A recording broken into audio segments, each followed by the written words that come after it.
Hello बच्चों, कैसे हो आप लोग। आई होप आप लोग अच्छे होंगे। मेरा नाम है सुभाष गुप्ता और आज हम बात करेंगे लाइंस एंड एंगल्स के बारे में। ये बहुत ही इम्पॉर्टेंट टॉपिक है फॉर क्लास 9th, है कि नहीं। 9th क्लास के बच्चों के लिए बड़ा ही इम्पॉर्टेंट और इंटरेस्टिंग सा टॉपिक है। तो पहली बात तो मैं टॉपिक पढ़ा क्यों रहा हूँ, क्योंकि जनरली मैं 9th क्लास के बच्चों को नहीं पढ़ाता। इस टॉपिक को पढ़ाने का कुछ रीज़न है। कुछ बच्चों ने मुझसे कमेंट किया था कि सर ये जो चैप्टर है लाइंस और एंगल्स और इसके बाद का जो चैप्टर है ट्रायंगल्स, ये दोनों चैप्टर इतने डिफ़िकल्ट है कि उनको समझ में नहीं आता। कुछ बच्चों ने ऐसे मुझे फ़ोन करके बोला है हमारी वीडियोस देखने के बाद। किसी किसी ने कमेंट भी किया है, किसी किसी जगह पे ना कमेंट सेक्शन बंद है किसी किसी वीडियो में। तो या तो हो सकता है पेरेंट्स ने ऐसा बोला हो या हो सकता है स्टूडेंट्स ने ऐसा बोला हो। तो मैं चाहता हूं कि उन लोगों के लिए एक डेडिकेटेड सा एक वीडियो बन जाए, ठीक है। तो इस वीडियो को स्टार्ट करते हैं। आई होप ये वीडियो आप लोगों को पसंद आएगा, ठीक है। तो स्टार्ट करें। ये एक वन शॉट वीडियो है।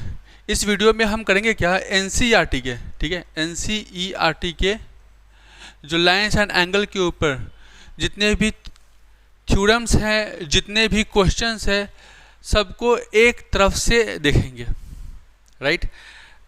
अच्छा, एक ये भी समस्या आती है बहुत बार कि बच्चे जो क्लास 9th में होते हैं, खासकर 9th क्लास के बच्चे बहुत ज़्यादा डरते हैं मैथ से।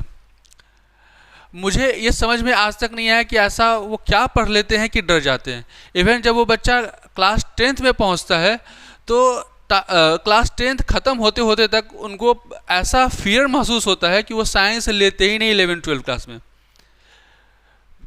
50 से 60% बच्चे ऐसे होते हैं जो साइंस के डर के वजह से वो मतलब आगे PCM या PCB चूज़ ही नहीं करते, ठीक है। मैथ और साइंस के डर के वजह से PCM या PCB वो चूज़ ही नहीं करते।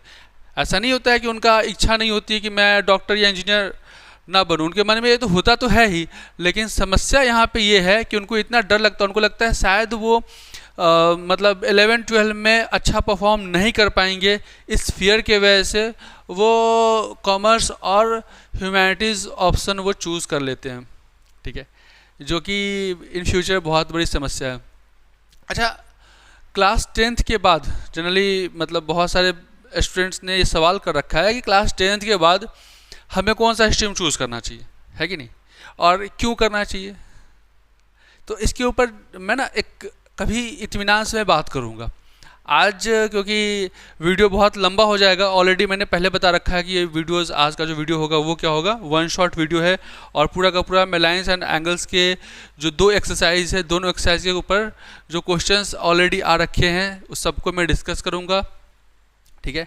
तो आप लोग मेरे साथ बने रहिए इस वीडियो में, ठीक है।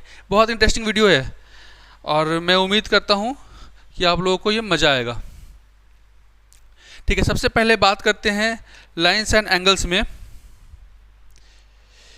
कि एंगल्स क्या होता है। सबसे पहला टॉपिक एंगल्स क्या होता है। तो एंगल क्या होगा कि कोई भी 2 रेज होने चाहिए। ध्यान में रहना, रे एक ये रे का मतलब क्या होता है, एक इनिशियल पॉइंट होगा और एक एरो से रिप्रेजेंट करेंगे, ठीक है,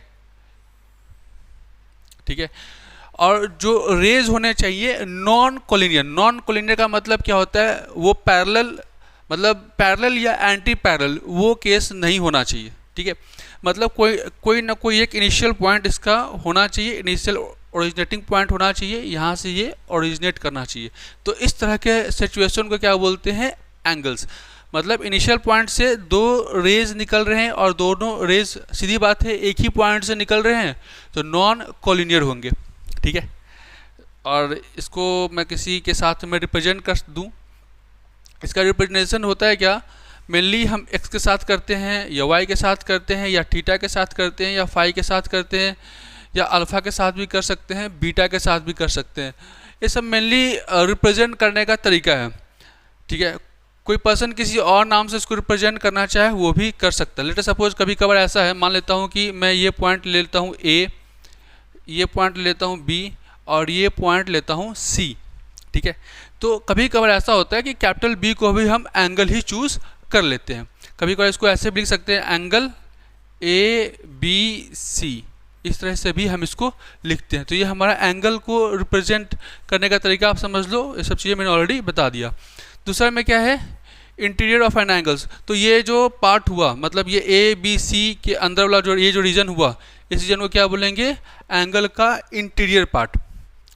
दूसरा क्या है हमारे पास, एक्सटीरियर ऑफ एन एंगल, मतलब इसके बाहर, इस रीजन के बाहर जो भी रीजन हमारे पास बनता है वो सब क्या है, एक्सटीरियर ऑफ एन एंगल है, ठीक है।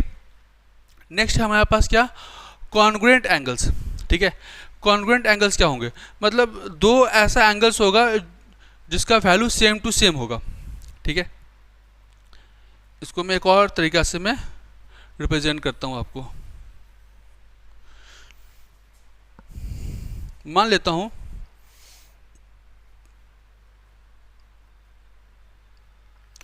मैथ्स है ना, ठीक है। मैं इसको कुछ इस तरह से ले लिया, थोड़ा सा और साइज में बढ़ा लेता हूँ, ठीक है।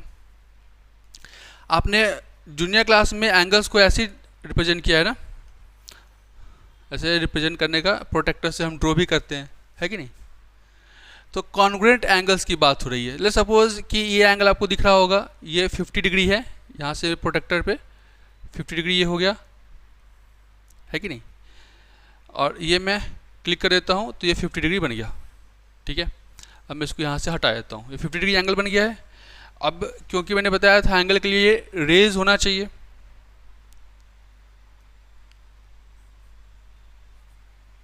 ये पता नहीं क्यों नहीं लिख रहा है, ठीक है, ये रेज होना चाहिए। कॉन्ग्रुएंट एंगल का मतलब क्या हुआ, कॉन्ग्रुएंट एंगल का मतलब ये हुआ कि जो ये पार्ट है इसी का ठीक हमें क्या करना है, डुप्लीकेट पार्ट ड्रॉ कर लेना है, सेम ऐसा ही। देखो मैंने सेम ऐसा ही ड्रॉ कर लिया, ठीक है। ये दोनों सेम टू सेम है। अगर ये एंगल अगर 50 है तो ये एंगल भी क्या होगा, 50 होगा, है कि नहीं। आसान है। तो इस तरीके से हम क्या कर सकते हैं, ये कॉन्ग्रुएंट एंगल्स मैंने बता दिया है, ठीक है। आगे चलते हैं। ये इंपॉर्टेंट नोटिफिकेशन है, इसके बारे में हम बाद में बात करेंगे, ठीक है। दूसरा में क्या है, मेजर ऑफ एन एंगल, ठीक है। एंगल का मेजरमेंट मैंने बताया था, कैसे मेजरमेंट करते हैं, प्रोटेक्टर से हेल्प से हम कर सकते हैं। दूसरा में क्या है, टाइप्स ऑफ एंगल्स। अब एंगल्स के टाइप्स कौन कौन से होंगे, एक क्या है, राइट एंगल, ठीक है। राइट एंगल का मतलब क्या हो गया, 90 डिग्री, ठीक है। राइट एंगल का मतलब क्या हो गया, 90 degree.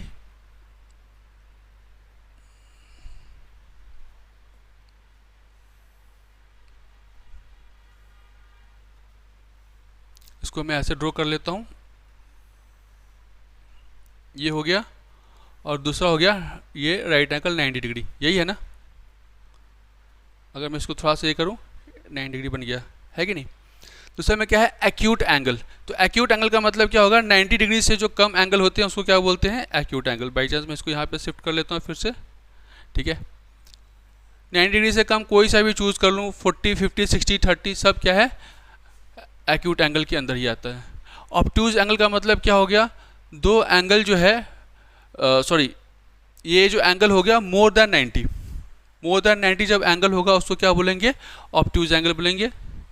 Straight angle, straight angle का मतलब क्या हो गया, ये ऑब्ट्यूज एंगल का केस हो गया। स्ट्रेट एंगल का मतलब हो गया कि सीधा सीधा स्ट्रेट लाइन, ठीक है। ये स्ट्रेट लाइन जो हो जाएगा वो क्या होगा, स्ट्रेट एंगल को केस हो जाएगा। ये जो हो गया ये स्ट्रेट एंगल का केस हो गया, 180 डिग्री, है कि नहीं। स्ट्रेट लाइन मतलब 180 डिग्री, ठीक है। दूसरा में है हमारे पास रिफ्लेक्स एंगल। तो रिफ्लेक्स एंगल का मतलब क्या हो गया, अगर बाई चांस ये मैंने एंगल ड्रॉ कर रखा है, ठीक है, तो इसका इधर वाला जो पार्ट होता है उसको क्या बोलते हैं, रिफ्लेक्स एंगल। नेक्स्ट हो जाएगा मेरे पास कॉम्प्लीमेंट्री एंगल। कॉम्प्लीमेंट्री एंगल का मतलब ये हो गया कि किसी भी दो एंगल का समेसन, ऐसा है ना, ठीक है।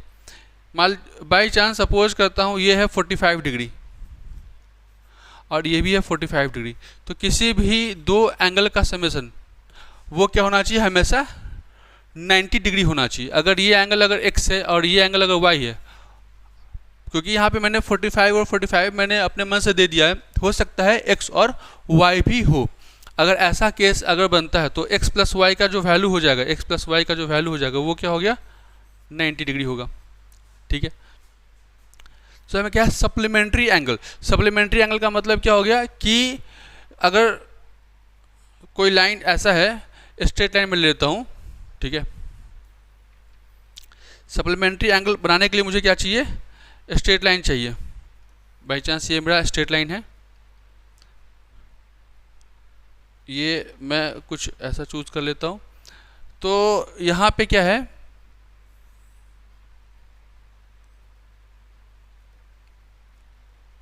ये एंगल सपोज करता हूँ x है और ये एंगल y है, तो x प्लस y का जो वैल्यू होना चाहिए वो कितना होना चाहिए, 180 डिग्री। अगर ये कंडीशन अगर आता है तो उसको हम क्या बोलते हैं, सप्लीमेंट्री एंगल बोलेंगे। नेक्स्ट जो है हमारे पास क्या है, एंगल बाइसेक्टर। एंगल बाइसेक्टर का मतलब ये होता है कि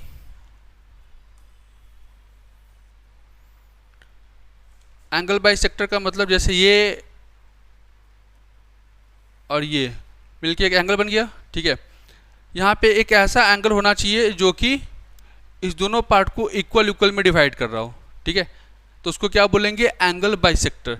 जैसे सपोज करता हूँ टोटल अगर ये एंगल अगर 60 डिग्री अगर है तो ये हो जाएगा 30 और ये वैल्यू भी हो जाएगा 30। इस तरह का केस है तो उसको क्या बोलेंगे, एंगल बाइसेक्टर। जो ये केस है एडजेसेंट एंगल्स, उसका मतलब ये होता है कि एक एंगल के बगल वाला जो दूसरा एंगल होगा उसको क्या बोलेंगे, एडजेसेंट एंगल्स। ठीक है, तो ये सब केसेस है हमारे एंगल्स के बारे में थोड़ी थोड़ी जानकारी है। दूसरा में क्या है, लीनियर पेयर ऑफ एंगल्स। उसमें जो पहला थ्योरम दे रखा है, थ्योरम नंबर 6.1 है, if two line intersect each other then the vertically opposite angles are equal. ठीक है, तो पहले हम बात करते हैं पेयर ऑफ एंगल्स जो है उसके अंदर ये पहला थ्योरम दे रखा है। अच्छा, अगर मैं दो लाइन ड्रॉ करूं तो दो लाइन क्या हो सकता है, आइदर इंटरसेक्टिंग हो सकता है या पैरेलल हो सकता है, या एक दूसरे के ऊपर सुपर इम्पोज कर सकता है। ठीक है,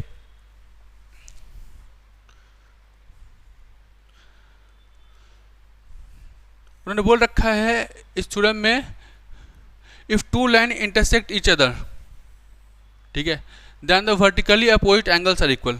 ये कैसे होगा, आपको ये प्रूफ करना है कि वर्टिकली अपोजिट एंगल्स क्या होते हैं, इक्वल्स होते हैं।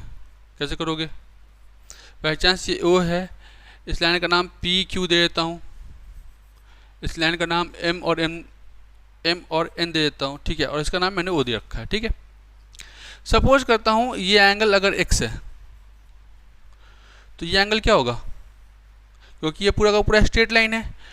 जस्ट मैंने बताया था पूरा स्ट्रेट लाइन के लिए एंगल क्या होगा, 180 डिग्री। तो ये एंगल क्या होगा, 180 माइनस एक्स हो जाएगा। अब ये भी तो एक स्ट्रेट लाइन है, तो इस हिसाब से क्या होगा, अगर ये 180 माइनस एक्स है तो ये एंगल क्या होना चाहिए, एक्स होना चाहिए, ताकि इस दोनों का समेसन 180 डिग्री हो जाए। राइट, और अगर ये एक्स है तो ये भी तो स्ट्रेट लाइन है, तो ताकि इस एंगल का और इस एंगल का समेसन क्या होना चाहिए, 180 बनना चाहिए, ताकि 180 माइनस एक्स प्लस एक्स क्या होगा, 180 हो जाएगा। राइट, इसके बाद क्या है, एग्जाम्पल नंबर 1 है, उन्होंने बोल रखा है line P Q and R X intersect each other at point O if POR का मतलब क्या हो गया, ये वाला एंगल, POR ये वाला एंगल। ठीक है, एंड ROQ ये वाला एंगल का वैल्यू क्या है, 5:7 है। ठीक है, फाइंड ऑल द एंगल। उन्होंने बोल रखा है POR एंड ROQ का वैल्यू क्या है, 5:7 है। तो इसको हम क्या कर सकते हैं, देखो 5:7 ये रेशियोज में दे रखा है। ठीक है, तो उसको हम क्या करते हैं, सिंपली मान लेता हूँ कि इसका जो कॉमन मल्टीपल था वो क्या था, x था। ठीक है, तो मतलब क्या हो जाएगा, 5x plus 7x equal to 180 degree होगा। ये हो जाएगा क्या 12x equal to 180 degree and this x equal to 180 by 12। ठीक है, ये कितना हो जाएगा? हो जाएगा 15, है कि नहीं? ठीक है, तो ये हो जाएगा मेरे पास 15 डिग्री हो जाएगा x का वैल्यू। इसका मतलब क्या है? 15 इंटू 5 कितना हो जाएगा? ये हो जाएगा आपको 75 डिग्री। ठीक है, और फिर ये कितना बन जाएगा? 15 इंटू 7, ये वैल्यू क्या होगा? 105 डिग्री। तो ये 75 का अपोजिट क्या होगा? वापस 75। वर्टिकली अपोजिट एंगल्स इक्वल होते हैं, है कि नहीं? तो आप सबका नाम लिख सकते हो।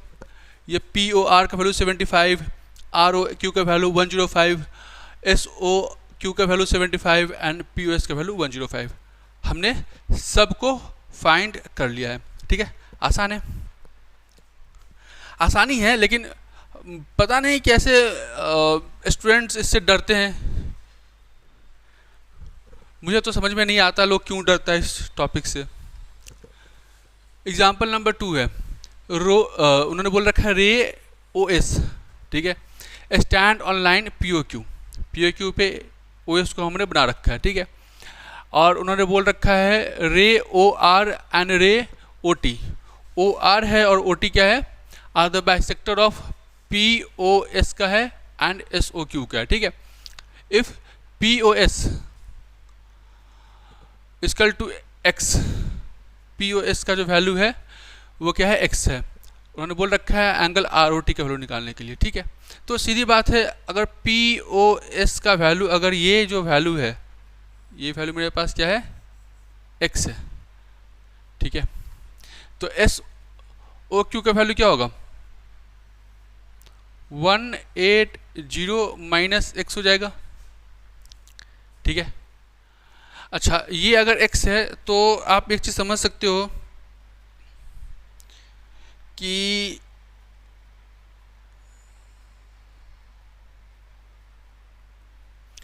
इसका वैल्यू क्या होगा?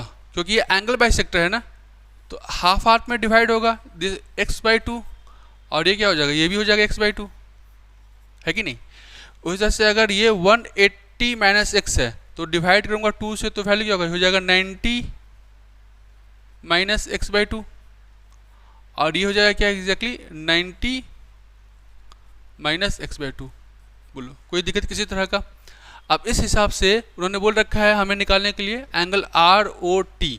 तो एंगल ROT का जो वैल्यू हो जाएगा वो क्या हो जाएगा? एक x/2 प्लस 90 माइनस x/2, ये क्या हो जाएगा? 90 हो जाएगा।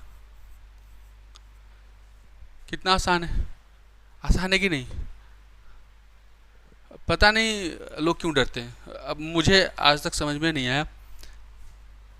उन्होंने बोल रखा है, ये एग्जाम्पल नंबर 3 है, ये NCERT बुक में दे रखा है। Example number 3, OP, OQ, OR and OS are 4 rays. Prove that POQ, QR, SOR and POS is equal to, मतलब सबका जो समेशन है वो क्या है? 360 डिग्री है। ठीक है, तो ऐसा करते हैं, OQ के अपोजिट एक पैरेलल लाइन में ड्रॉ कर लेता हूं। ठीक है,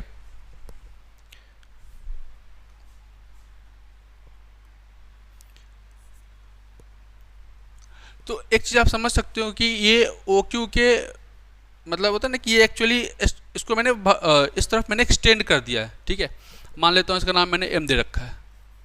तो इस हिसाब से क्या होगा? ये एक स्ट्रेट लाइन से बन रहा है, तो स्ट्रेट लाइन का वैल्यू क्या होगा? इस एंगल का और इस एंगल का समेशन क्या होना चाहिए?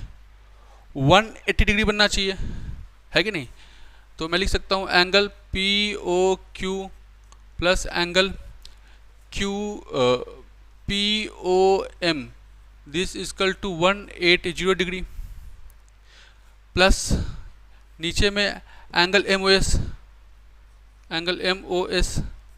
प्लस एंगल SOR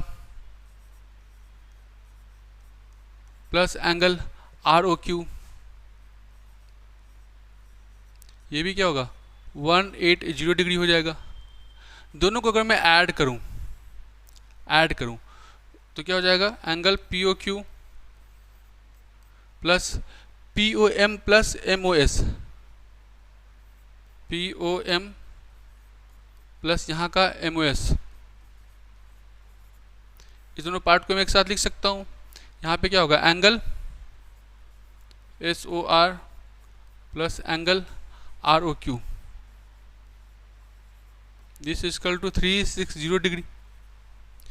ये वैल्यू क्या हो जाएगा, ये वैल्यू हो जाएगा पी ओ एस हो जाएगा। तो angle P O Q plus angle P O S plus angle S O R plus angle R O Q, this is equal to 360 degree.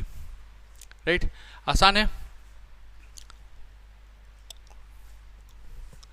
Line A B and C D, line A B है and C D है, C D एक straight line है, ठीक है, intersect at O.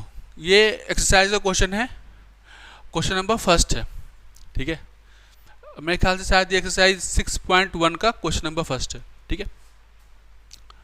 Line A B and C D intersect each other at O, angle A O C plus angle B O E is equal to 70 degree. मतलब इस angle का, angle A O C plus angle B O E, इस दोनों का जो summation है वो क्या है, 70 डिग्री है। और फिर उन्होंने बोल रखा है angle B O D is equal to क्या है, 40 डिग्री। मतलब एंगल बी ओ डी, ये एंगल जो है वो है मेरे पास 40 डिग्री, ठीक है। उन्होंने बोल रखा है फाइंड बी ओ ई, पहले बी ओ ई निकालना है, इसको निकालना है, और फिर उन्होंने बोल रखा है रिफ्लेक्स एंगल सी ओ ई का रिफ्लेक्स निकालना। तो पहले तो हमें सी ओ ई निकालना चाहिए। कैसे निकालेंगे, आपको पता है कि ये एक स्ट्रेट लाइन है, तो स्ट्रेट लाइन है तो ये जो टोटल एंगल बनेगा क्या होगा, 180 डिग्री बनेगा, ठीक है। तो यहाँ पे angle A O C plus angle C O E plus angle E O B, this is equal to 180 degree, ठीक है। आपको ए ओ सी प्लस ये बी ओ ई और ये ई ओ बी दोनों एक ही बात होता है, ठीक है। इस दोनों का समेसन उन्होंने क्या दे रखा है, 70 degree, C O E plus 70 degree, this is equal to 180 degree. इसका मतलब सी ओ ई इक्वल टू क्या हो जाएगा, 110 डिग्री हो जाएगा।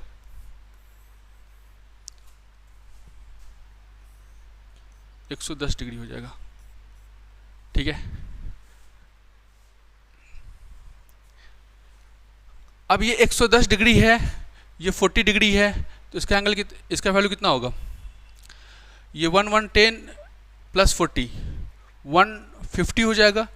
ये ऑटोमेटिकली कितना बन जाएगा, 30 डिग्री, ठीक है।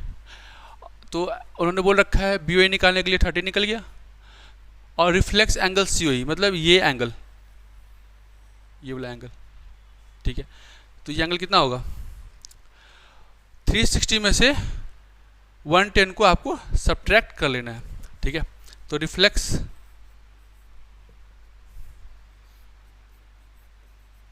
एंगल सी ओ ई, ये वैल्यू क्या हो जाएगा, 360 में से 110 आपको सब्ट्रैक्ट कर लेना है, 250 डिग्री, ठीक है। नेक्स्ट, ये फिगर क्या है, 6.14, क्वेश्चन नंबर 2 है आपका। Line X Y and M N intersect at O, X Y इधर है, ये एम एन है, ठीक है। Angle P O Y equal to 90 degree, and A is to B का जो रेशियो है वो क्या है, 2:3 है, फाइंड सी है। मतलब ए इज टू बी का जो रेशियो है वो क्या है, 2:3 है। तो बाई चांस मैं ए 2x plus 3x, by chance दोनों का जो मल्टीपल है, जो मल्टीप्लिकेटिव है वो क्या है, मैंने x चूज़ कर लिया, ठीक है। तो 2x प्लस 3x का वैल्यू क्या हो जाएगा, 90 हो जाएगा, क्योंकि सीधी सीधी बात है, ये एक स्ट्रेट लाइन है, ये 90 इधर बन गया, तो मतलब क्या होगा, इस दोनों एंगल का जो समेसन होना चाहिए वो क्या होना चाहिए, 90 आना चाहिए, कॉम्प्लीमेंट्री बन रहा है कि नहीं। तो हो जाएगा 5x is equal to 90, x is equal to 90/5। ये वैल्यू कितना हो जाएगा, ये वैल्यू क्या हो जाएगा, 5 1 जा 5 और ये 18, ठीक है। तो हो जाएगा क्या, 18 डिग्री हो जाएगा। अब 2 इंटू एक्स, तो 2 इंटू क्या करेंगे, 18 करेंगे, 30 क्या हो जाएगा 36 डिग्री।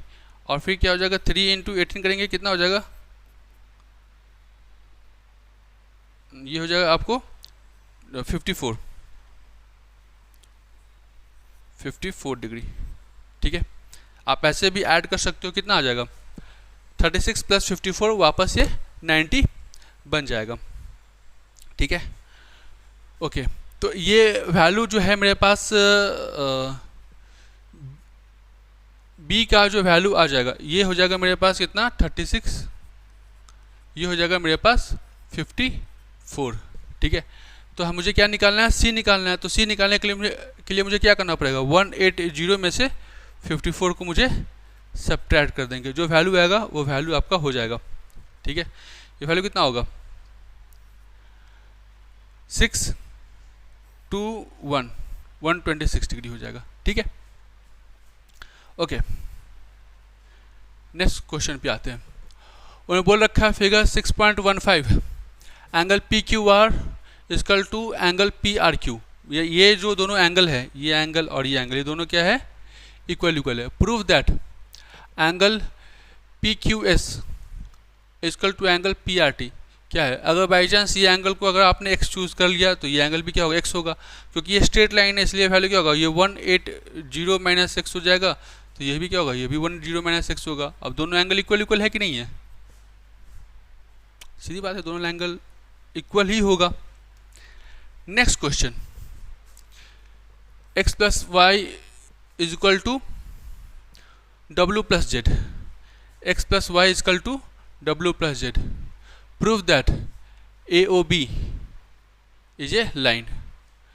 ये हमारा ए ओ बी होना चाहिए, ए ओ बी, ये हमारा क्या होना चाहिए, एक लाइन होना चाहिए, ठीक है। तो अगर मैं बोलूँ कि x plus Y plus W plus Z equal to, मैं क्या बोल सकता हूँ 360, क्योंकि ये पूरा का समेसन एक चक्कर बन रहा है, दैट इज क्या होगा 360, है कि नहीं। तो अगर मैं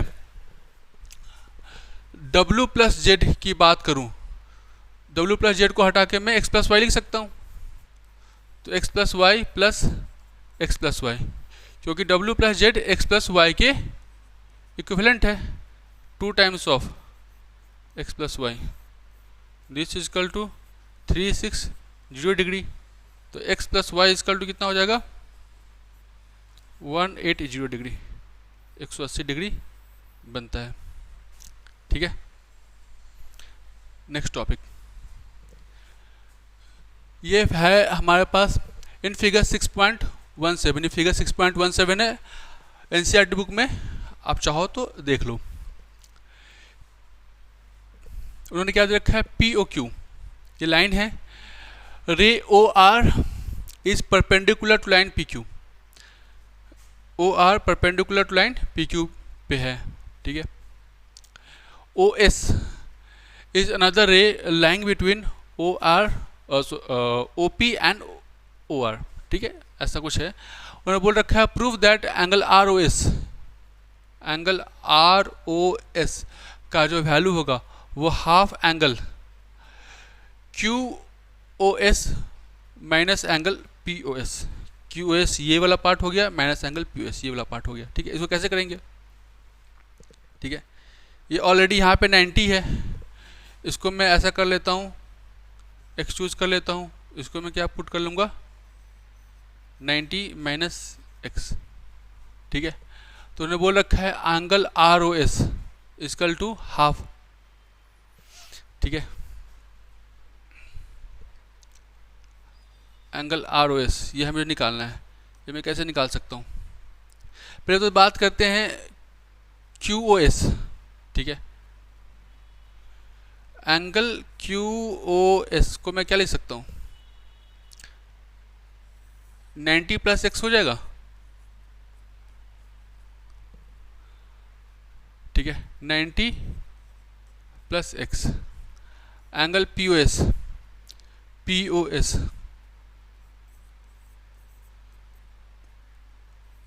90 minus x,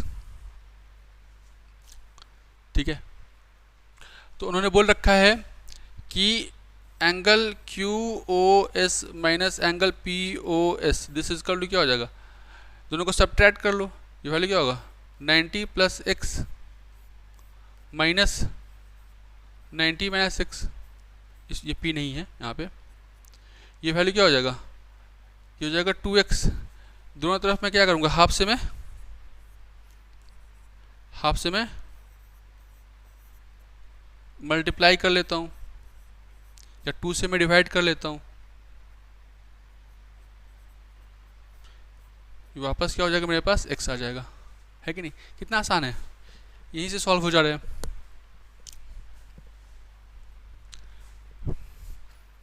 it is given that angle X Y Z is equal to 64 degree and X Y is produce to point P, ठीक है। तो इसको थोड़ा सा ड्रॉ करना पड़ेगा क्योंकि इसमें ड्राइंग नहीं दे रखा है,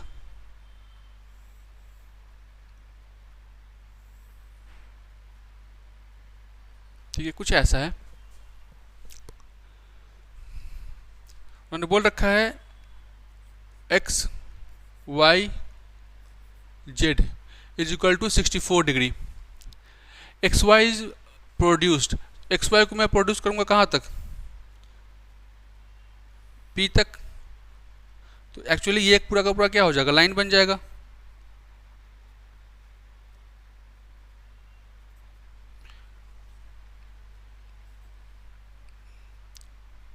ये पी तक मैंने प्रोड्यूस कर दिया, ठीक है। और ये एंगल जो है मेरे पास 64 डिग्री है, ठीक है। Draw a figure from the given information, if ray Y Q bisect Z Y P को एक रे क्या कर रहा है, बाइसेक्ट कर रहा है, बाई चांस से बाइसेक्ट कर दिया, ठीक है। फाइंड जेड वाई पी, इसको क्या कर रहा है, बाइसेक्ट करेगा। तो अगर ये 64 है तो ये एंगल कितना बन जाएगा, 180 माइनस 64, है कि नहीं, 180 माइनस से 64 को आपको सब्ट्रैक्ट कर देना है, ठीक है। ये हो जाएगा 116, ठीक है, ओके। अब उन्होंने बोल रखा है इसको बाइसेक्ट करेगा तो ये हाफ पार्ट में डिवाइड होगा, ये कितना होगा, 5 और 8, है कि नहीं, ये भी क्या होगा, 58 हो जाएगा। फाइंड, उन्होंने बोल रखा है निकालने के लिए क्या, X Y Q, X Y Q कितना हो जाएगा, ये वाला एंगल, 64 प्लस 58 जो एंगल निकल के आता है वो आप लिख दो, ठीक है। 64 प्लस 58 ये कितना निकल के आएगा,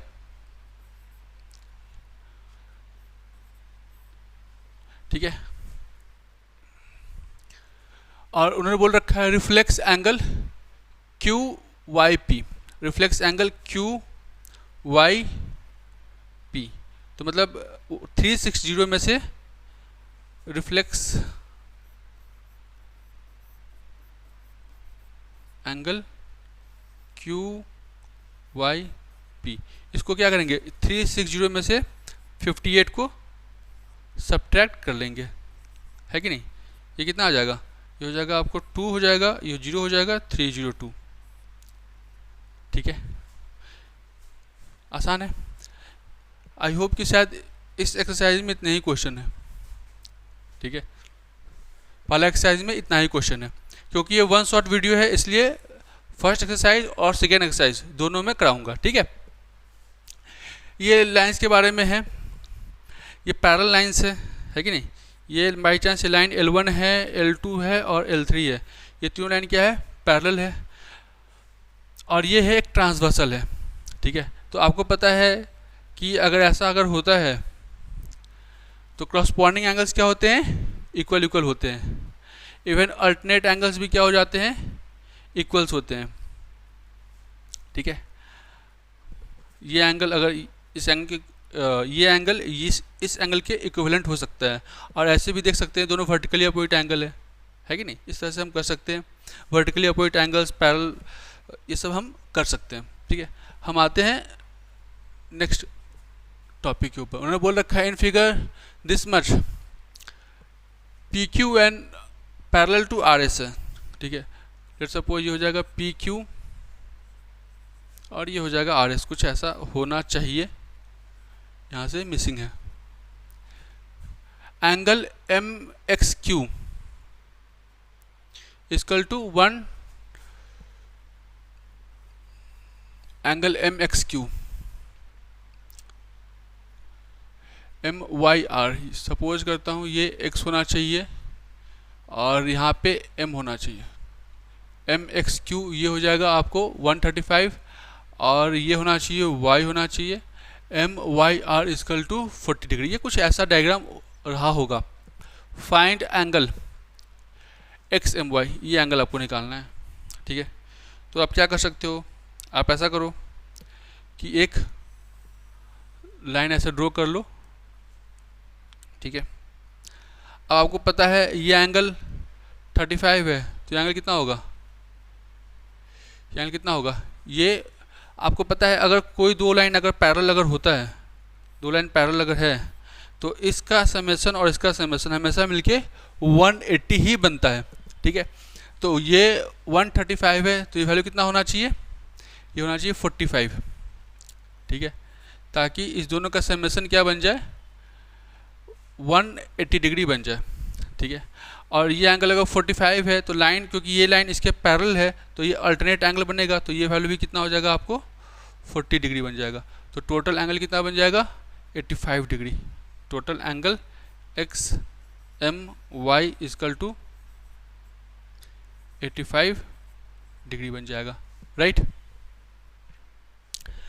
इसके बाद नेक्स्ट क्वेश्चन उन्होंने बोल रखा है if a transversal line intersect two lines such that the bisector of a pair of corresponding angles are parallel then prove that the two lines are parallel.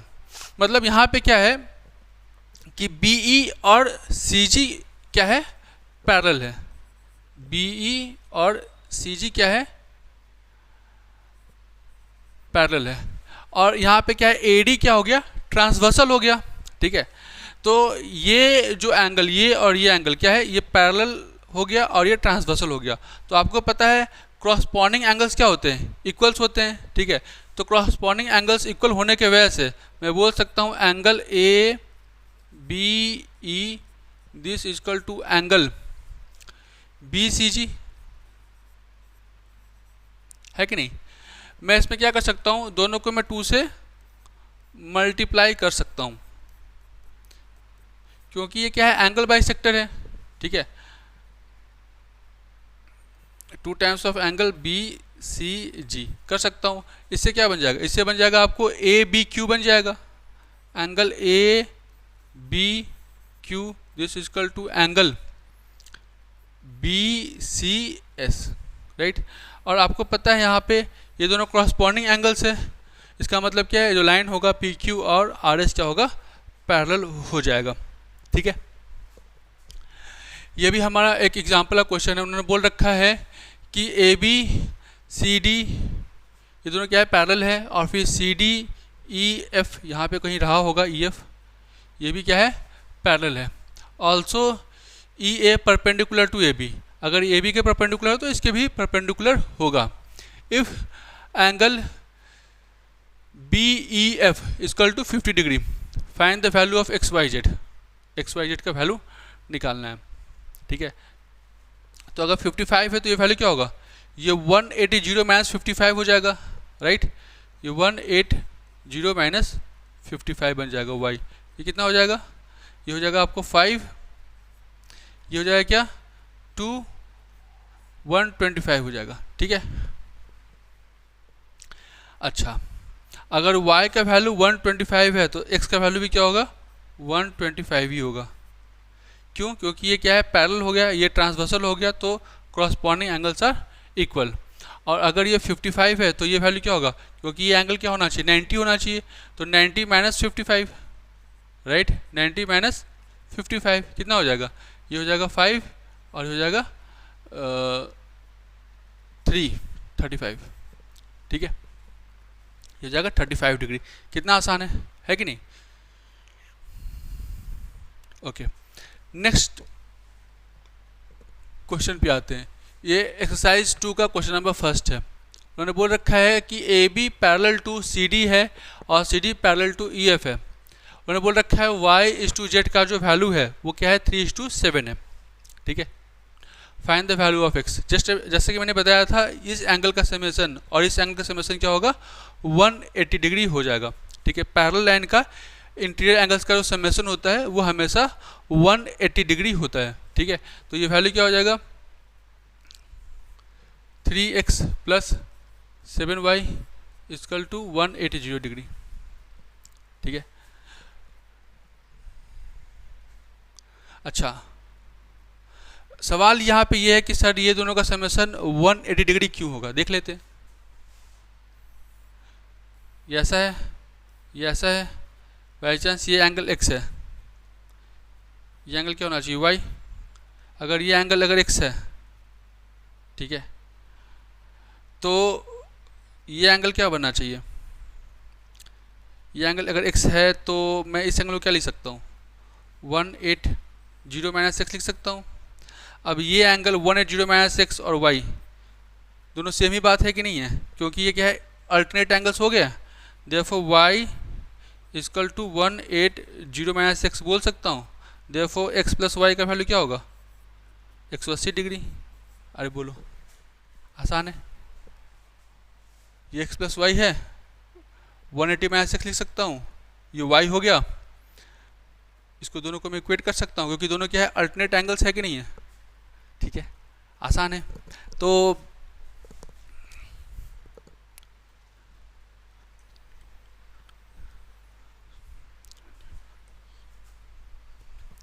ये वैल्यू क्या हो जाएगा, सॉरी ये दोनों तो सेम वैल्यूज है नहीं, ठीक है, तो ये वैल्यू हो जाएगा। अच्छा, मैंने बोल रखा है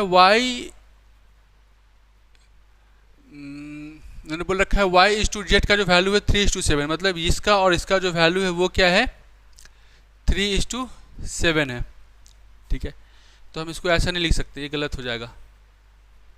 3x plus 7y equal to 180 degree नहीं लिख सकते, हमको कुछ और लिखना पड़ेगा, ठीक है, ये हम नहीं लिख सकते, इसको मुझे यहाँ पे मिटाना पड़ेगा, ठीक है। अब देखते हैं, ये y है तो ये भी क्या होगा, y होगा। तो ये उन्होंने बोल रखा है बाई चांस इस दोनों का जो मैं कांस्टेंट वैल्यूज़ है वो मैं k चूज़ कर लेता हूँ। जो कांस्टेंट मल्टीपल से मल्टीप्लाई करने के बाद मेरे पास जो एग्जैक्ट वैल्यूज़ आएगा उसको मैं k चूज़ कर लेता हूँ। तो वैल्यू क्या हो जाएगा,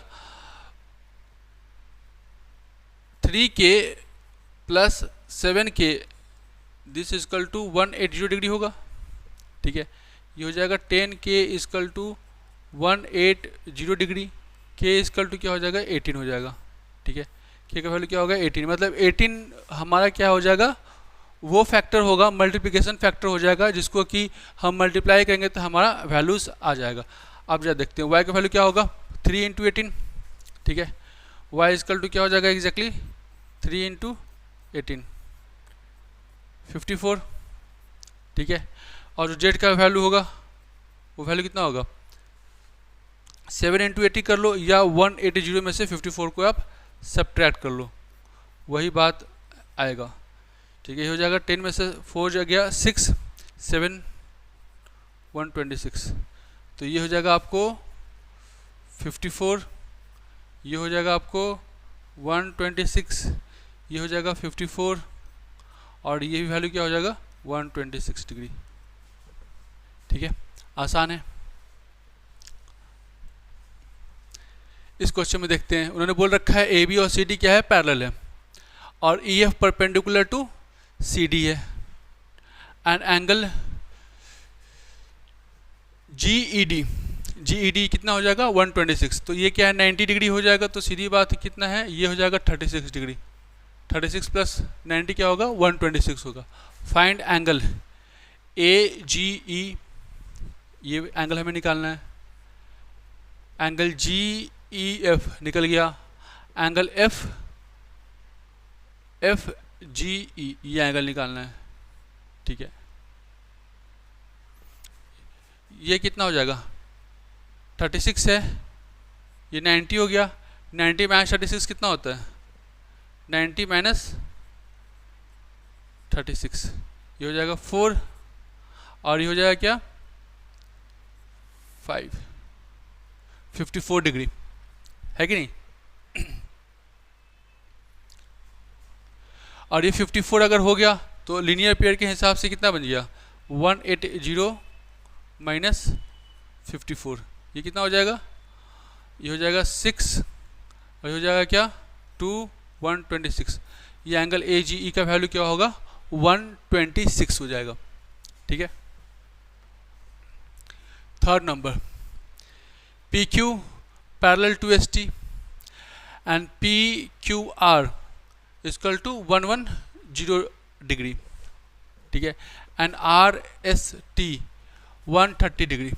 find angle Q R S. ठीक है, और उन्होंने हिंट भी दे रखा है। ठीक है, उसी हिंट का हम इस्तेमाल कर लेते हैं।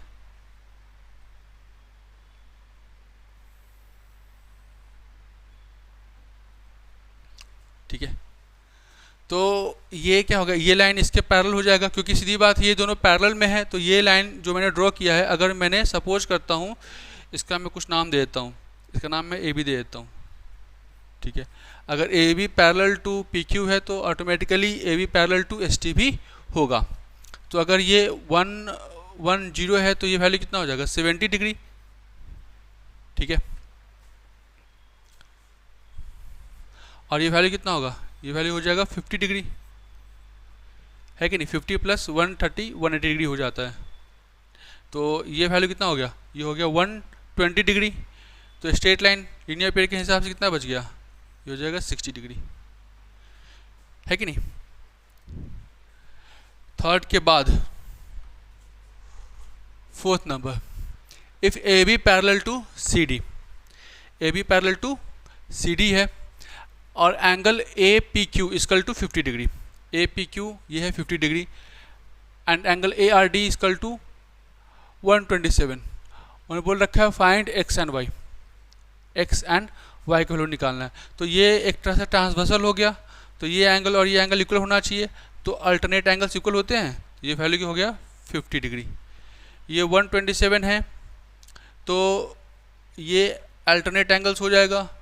तो 50 यहाँ से सब्ट्रैक्ट हो जाएगा तो कितना बचेगा 127 में से 50 आप सब्ट्रैक्ट कर लो, ये हो जाएगा आपको 7 और ये हो जाएगा 77 डिग्री हो जाएगा। ठीक है, ये जो y का वैल्यू होना चाहिए क्या 77 डिग्री होना चाहिए।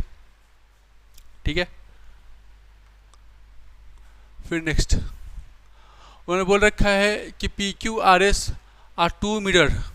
ये कुछ ऐसा रहा होगा, ये पी क्यू रहा होगा और ये आर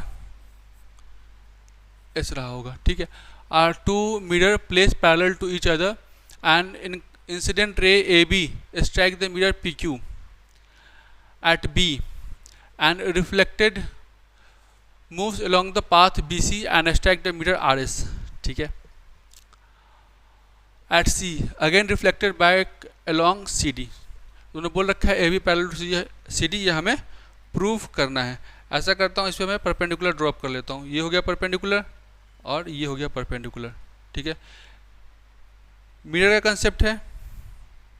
मिरर में क्या होता है angle of incidence is equal to angle of reflection. और वो जो एंगल मेजर करते हैं कहाँ से करते हैं हमेशा परपेंडिकुलर के साथ, मतलब नॉर्मल के साथ मेजर करते हैं। अगर ये एंगल x है तो ये एंगल भी क्या होगा x हो जाएगा, क्योंकि ये इसके ये लाइन इस सरफेस पे परपेंडिकुलर है।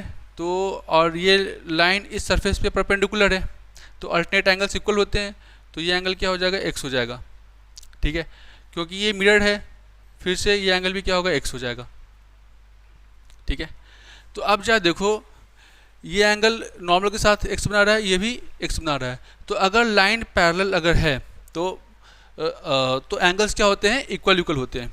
ठीक है, अगर लाइन पैरेलल अगर है तो अल्टरनेट एंगल्स, क्रॉसपॉन्डिंग एंगल्स सब मेरा इक्वल इक्वल होता है। ठीक है, तो इस तरीके से आई होप कि इसके बाद कोई टॉपिक नहीं है। ठीक है, इसके बाद कोई क्वेश्चन नहीं है। तो एनसीईआरटी में एक्सरसाइज 1, 2 और एग्जाम्पल्स, जितने भी एग्जाम्पल्स थे मैंने सारे कवर अप कर लिए हैं। मुझे फिर से बता रहा हूँ, मुझे आज तक समझ में नहीं आया कि इस चैप्टर से किसी को क्यों डर लग सकता है। ठीक है, क्योंकि ये चैप्टर बोल सकते हैं ना कि ट्रायंगल स्टार्ट करने से पहले हमें इस चैप्टर को पढ़ना थोड़ा ज़रूरी होता है। मैं चाहता हूँ कि क्लास 9th में जो ट्रायंगल वाला जो चैप्टर है इसके बाद मैं कराऊंगा एक बार। ठीक है, आई होप यहाँ तक आपको समझ में आया होगा। अच्छा, इसमें इम्पॉर्टेंट बात जो ये है, इम्पॉर्टेंट जो अपडेट आपको देना है वो ये है कि जो स्टूडेंट क्लास 9th में ऑलरेडी है, ठीक है, अभी देखा जाए तो लगभग सेशन ख़त्म ही होने वाला है। उन्होंने सब जगह पढ़ाई कर रखा होगा, स्कूल में हर जगह पढ़ाई कर लिया, बहुत सारे बच्चे कोचिंग में ही पढ़ाई कर लिया है, फिर भी समझ में नहीं आया है। उनको लगता है कि पता नहीं क्यों ही पढ़ रहे हैं। ठीक है, समस्या बहुत सारी है उनके साथ, उनको लगता है कि क्यों पढ़ लिया, अंडर कॉन्फिडेंट महसूस करते हैं।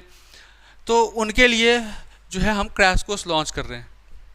ठीक है, क्रैश कोर्स लॉन्च कर रहे हैं।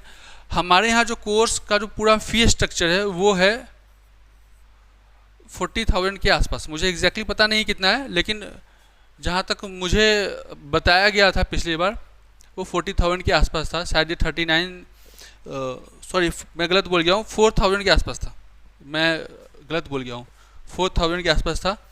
तो 4,000 भी शायद नहीं था, इससे थोड़ा कम ही था, 3,900 के आसपास या 3,800 के आसपास कुछ रहा होगा। ठीक है, मुझे एग्जैक्टली पता नहीं। तो ये जो कोर्स आप जो है सो कि फ़ोन करके, ये जो फ़ोन नंबर है, फ़ोन करके आप इस पर अपना पता कर लेना क्या हिसाब किताब है। इसी की अप्रॉक्स कोई डाटा होगा। 1 नवंबर से जो है क्रैश कोर्स स्टार्ट कर रहे हैं। ठीक है, उन्होंने बोल रखा है फ्लैट 75% ऑफ है। फ्लैट 75% ऑफ है, मतलब ये मान के चलो कि ये आपको 1,000 रुपये या उससे भी कम, ये एक सब्जेक्ट का है, आप ऐसा मत समझना पूरे कोर्स का है। जैसे मैथ है तो मैथ्स के लिए है।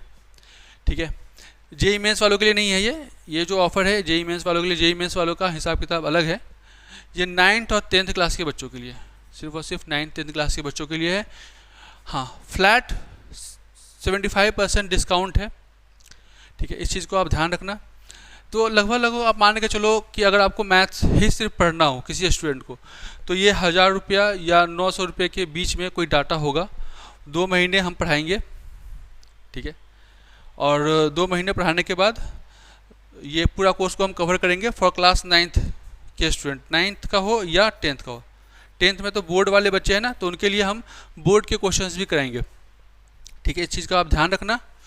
और जैसे मैंने बताया, हाँ, अगर साइंस का अगर है तो साइंस में भी शायद वही है, साइंस में भी शायद वो मतलब 1,000 रुपये के आसपास आपको पड़ेगा।